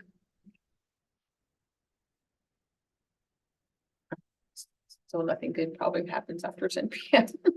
So do we want to suggest 6 AM to 10 PM? Yeah. Yeah, just make it It's simple as just- the other part. I That think doesn't so. mean kicking vehicles out. No, Now, you're not gonna lock a gate or anything, so they can get out of there. Okay. Is there there was all those other designated spaces. I want to make sure we're covering them. The nature preserve sites are all clumped to one. McDonald Field. I think we could do the same. Old Town Square, McDonald's. Community Park are all 6 to 10. Do the games ever run longer there? It shouldn't, the adult summer Seems like- league probably. It's um, close. Maybe, I'll have to ask. Surprises me how late those lights come on sometimes. At the community Ball park? field, yeah. Yeah, they're on late sometimes. Both systems, I have the ability to computer set and say they will shut off at 10. I've always given them benefit of the doubt and let them control the lights. I think a couple times they've gotten it. Yes,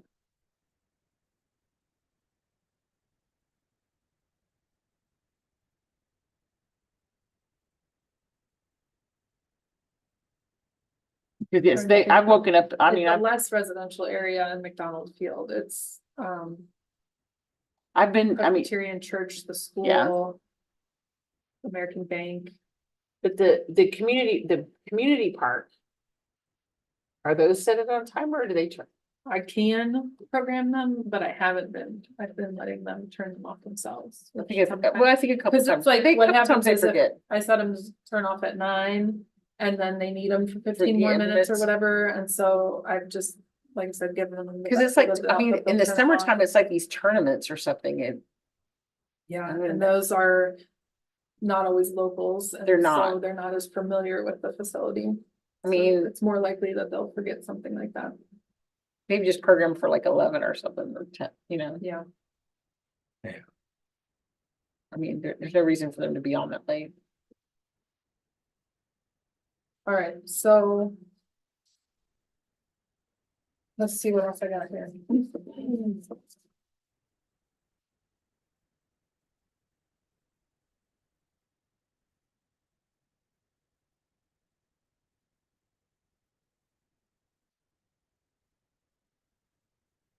All right, I think that was it. That's the last of it. Nature Preserve Technical Advisory Board is the last thing listed, and that just spells out their board. I'm not really sure why it's in that location. You can ask them, see if it needs to be relocated.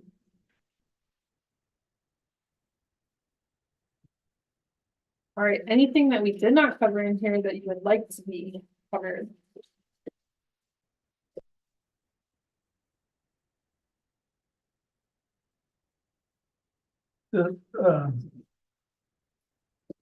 Your office is responsible for reserving the sites in Roberts Point Park, Just the small pavilion, just. and that just happened recently.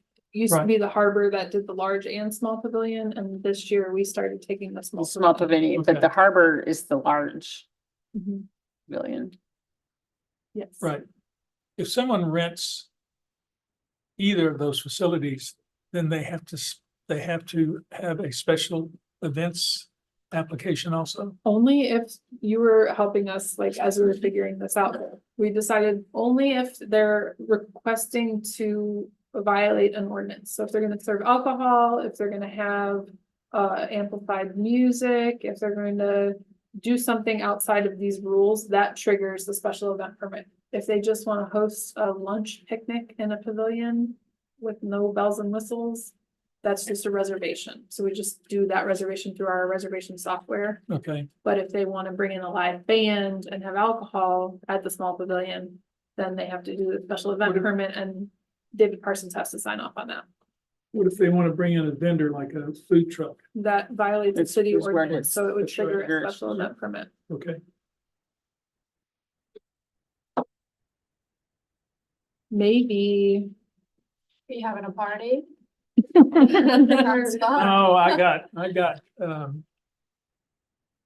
I ended up trying to help the Harvest Regatta, Harvest Moon Mhm. Regatta.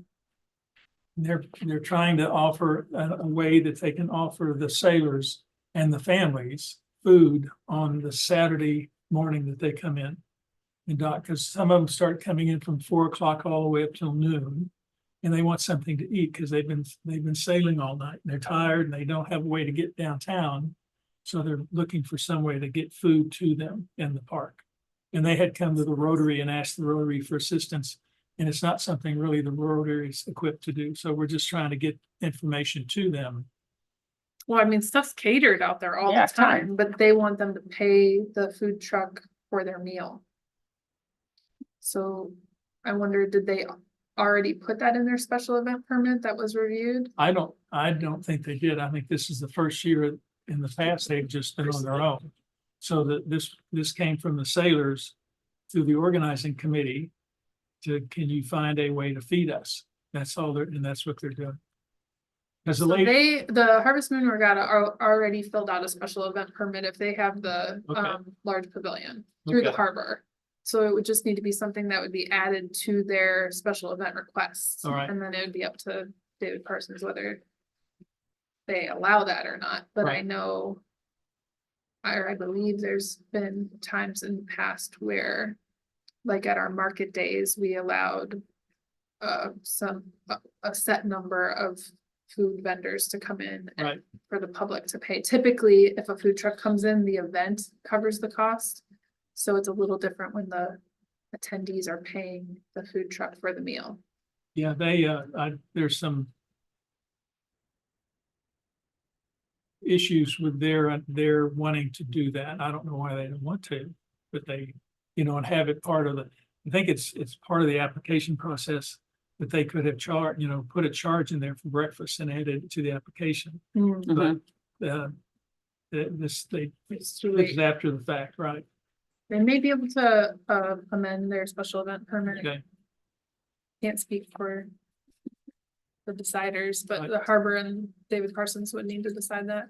And then I think the we're outside the scope of this meeting, but Right. I think that the idea behind not allowing outside food trucks in Port Aransas was to support local restaurants. So they may have better luck if they use a local food truck, like the Hot Dog Lady or and they did but- last year. Jay's Seafood and Spaghetti Works has a food truck, and I don't know if anyone else, Coffee Waves has a Something a little, mobile something- thing, so Yeah. it might get further. I don't know. Thanks. We can talk more about it offline. Sorry. Okay, so everything in here has been hashed out except e-bikes. Which is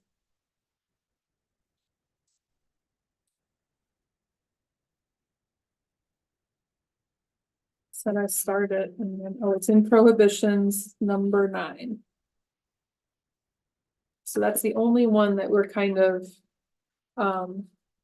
there's some discussion on. So I'm looking for the board to make the recommendation for city council to approve the amended ordinance. So we either need to table that and continue to discuss it. It can be put on the next agenda, or we could respect the Nature Preserve Board's position and move forward as proposed, or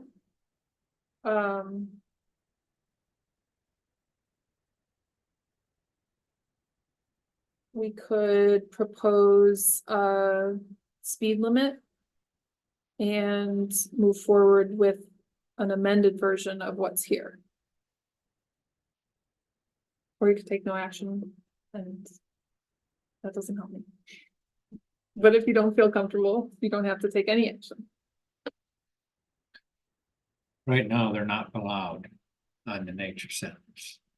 And nature preserve, In our signage, they're not allowed.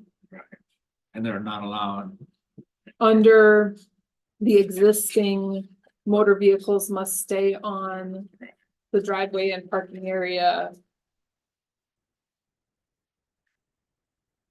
Right now, we're considering them motor vehicles.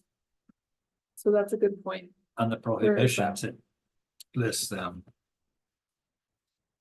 That just, That says park, all park facilities. Electric or motorized bicycles and tricycles.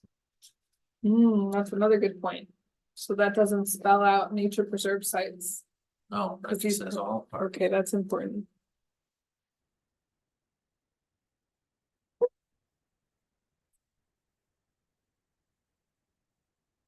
So currently, under item 1, all motorized vehicles must remain on roadways, driveways, and designated parking areas only. Prohibits e-bikes from using the nature preserve trails. So it's redundant to have prohibitions, item 9, electric or motorized bicycles and tricycles. Oh, it does say on trails and boardwalks. Right.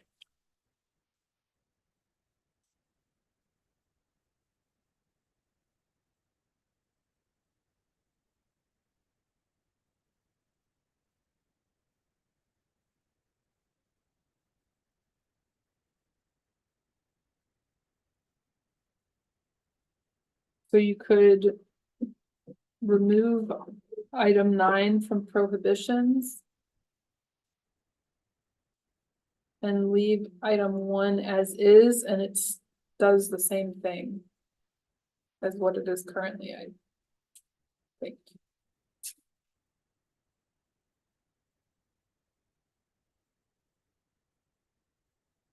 Gonna be difficult with motorized skateboards and motorized unit cycles. All that, they all have these electric motors in them now. So using motorized vehicles eliminates anything Everything. with the motor. And technology, you can't keep up with the technology. Who knows what they're gonna have next, you know, motorized skates that don't, the wheels don't touch the ground or something. They just float. Fly. No flying. I got tricked by AI this weekend. There was someone who had one of those inflatable paddle boards. And the video was them putting helium in it, and it was like they were air paddleboarding, but then I woke up and realized like the weight, it doesn't work. No, it That's doesn't not- work. This is not real. Physics didn't really. So But I mean, motorized isn't inclusive. I don't know if one of those single wheel things is considered a vehicle. That was where it got technical with the bicycle definition. It was determined that I would- it was I would, considered a vehicle. I would probably, I don't have a dictionary with me, but I would think anything with a motor in it, it could. Bicycle might even be considered a vehicle without a motor. But if they just. Right, it is, yeah. Um. So. We could say. Any motorized. And this would move it to the rules section instead of the prohibitions. And it would say something like any motorized. Transportation. Or vehicle. Transportation medium.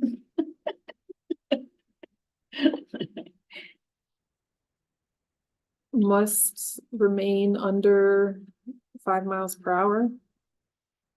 I just don't know how we enforce it. No, I don't either.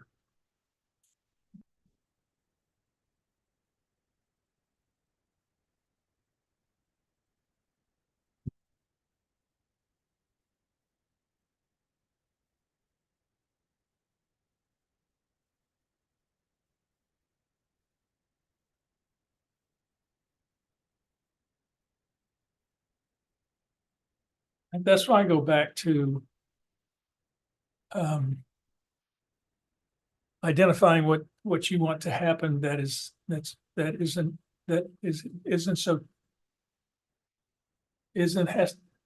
what am I trying to What say? the It can't be intent behind the. provable, right? So if Right. you say 5 miles an hour and someone calls the police or makes a report, how do you know, what is 5 miles an hour? It's the same thing Right. as if they're not pedaling. If Right. they're pedaling. You know, how do you know whether their motor is on or not? Right, Well, you could probably pedal. I faster can than pedal 5 miles faster an than hour. 5 miles an hour. Right. Yes, you can. Right, Can you stay upright at my house? So it needs to be something like a reasonable and safe speed for surrounding park goers or something, like you need to be able to phrase it so that it's, the intention is in there. or there's a double, there's two criteria that are reasonable. One is at a reasonable speed. Without, some, that doesn't damage the track, the facilities. Or number two, when passing, and then, I'm trying to say it, Dismount, pardon, like dismount, dismount and walk past, to pass other walkers. yeah, walkers get the right of way. type of Mhm. thing. So a safe and reasonable speed that does not damage the trails. And users must dismount to pass other. Pedestrian. Pedestrians. So then you have an e-bike that cruises through and they're rutting up. I mean, this could even be useful if the trails were really wet and your regular bicycle is damaging the trails. But again, enforcement.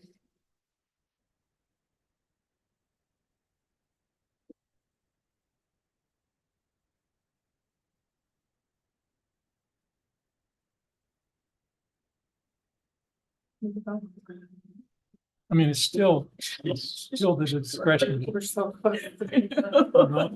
Bye. All users must travel at a safe and reasonable speed Pick up somebody. that does not damage the trails. And they must dismount to pass other pedestrians or at the boardwalks at the boardwalks at the Leona Bell Turnbull and Jones Bethel. They have to walk on. They already They have have to to They walk, already say that, it already says that. they already right. have to So I'm walk through, thinking we combine that Right, into the okay. same item. okay, That is not, that's dangerous for a bike, the biker to be on that. On those boardwalks, mhm. because their handlebars will catch on things.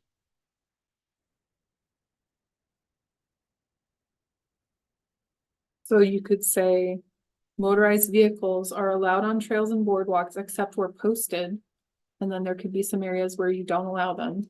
And then you could say all users must travel at a safe and reasonable speed as not to damage the trails. And users must dismount to pass other pedestrians.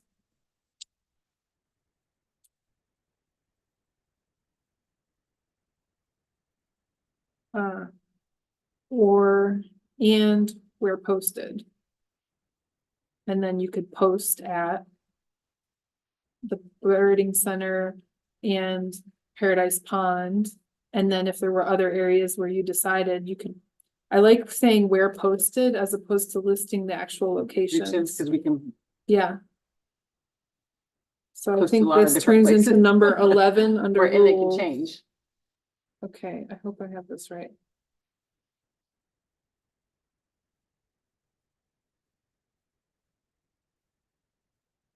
All right, we'll see what the Nature Preserve Board says about this. So the motion would be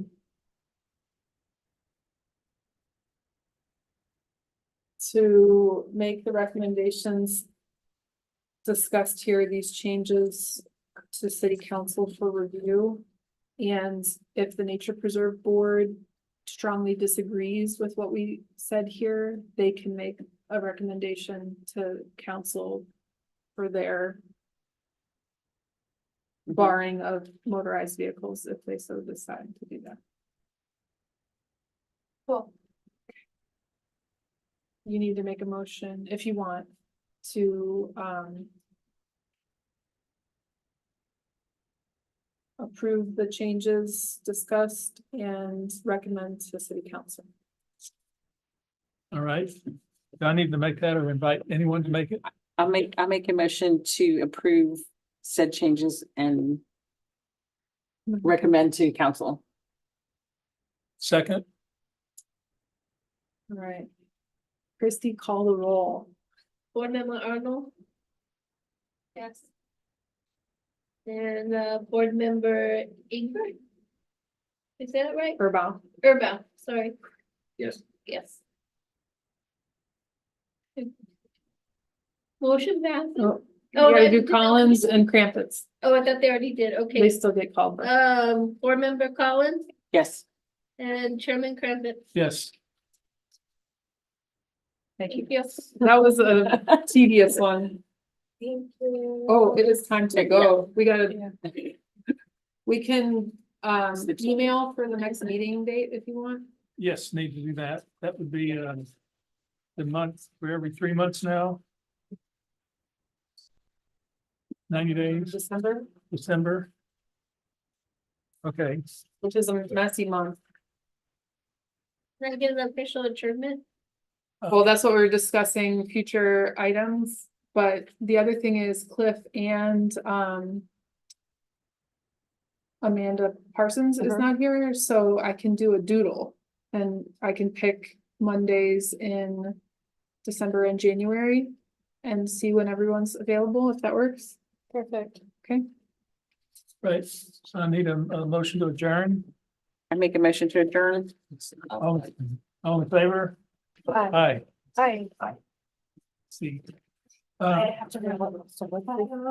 Aye. well, in future plans, there's a pool, but I was just gonna have them make it sod grass for now.